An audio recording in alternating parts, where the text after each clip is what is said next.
We are in the middle of the season for giving, shopping, and holiday cyber scams. In fact, there are at least a dozen scams out there you should know about. Robert Siciliano has details. He's an identity theft expert with the company Hotspot Shield. Robert, good to have you back. Thank you. Yeah, we've been talking about this huge hack at Sony Pictures. Would you agree that it's kind of a wake-up call for everyone, isn't it? If the bad guys can get into Sony's computers, they can certainly get into ours, right? They've gotten into so many PCs over the past year. So many data breaches have occurred. This is the year of the breach. Sony, unfortunately, is no exception. The type of information that's being downloaded and exposed is unfortunate. With the 12 scams of Christmas, these are, everyday scams that culminate around the holidays.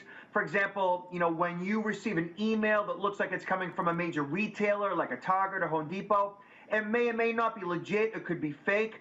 What I always suggest people do is never click on the links in the body of an email, because every time you click on a link in the body of your email, one of two things happens. You either download a malicious virus, and that virus basically is spyware on your PC.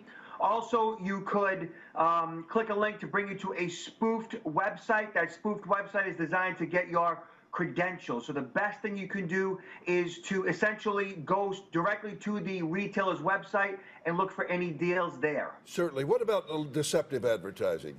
That's also a trick to lure you in, isn't it?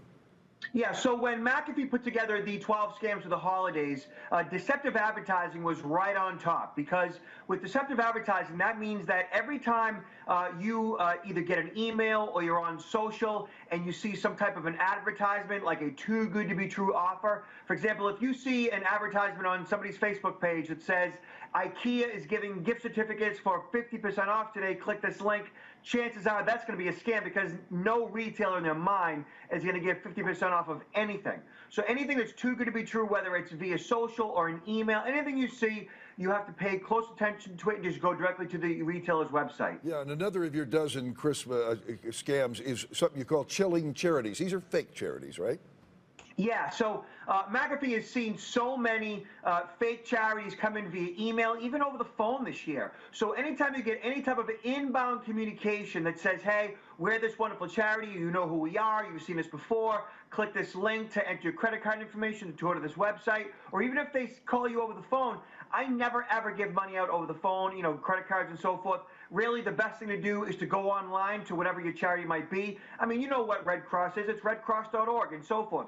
Do a quick search on all the charities, find their legitimate website if you want to make a donation. Excellent advice. Also, there are some scams that we really can't help but fall victim to at point of sale stuff, like Target.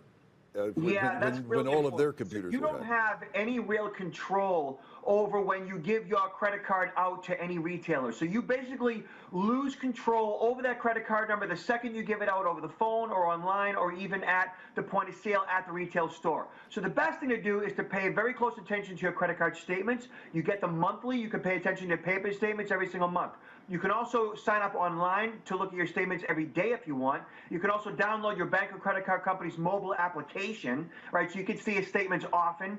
What I have done also, too, is I've gone to my bank and credit card company's websites, and I have actually signed up for alerts and notifications. With alerts and notifications, you get a text message or an email every single time a charge is made. That way you're fully in tune with all the activity on your cards. And listen, just final few seconds. I'm afraid we're not going to be able to get all these scams in, but one of it is our handheld devices. Yeah, be careful of your handheld devices, especially your mobiles. The applications you download, make sure that they are from approved application stores.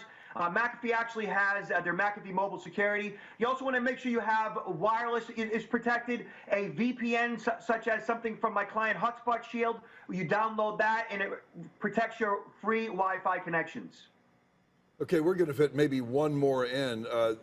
ATMs are really a huge source of scams, aren't they? Yes, ATMs are a big deal. So whenever I go to an ATM, I'm always suspect. You have to be. Over the card slot might be a skimming device designed to steal the credentials off the back of the magnetic strip. The best thing to do is to cover up the keypad with your other hand as you're entering your PIN code into the keypad. This way, bad guys can't see your PIN as you're entering in, and always pay close attention to your statements every single day. My apologies. We only got about 7 or 8 of those 12 scams of Christmas in. and Robert Siciliano, thank you so much. We're going to put all of them on our website, wgntv.com/midday. But thank you so much for joining us, and we will be right back.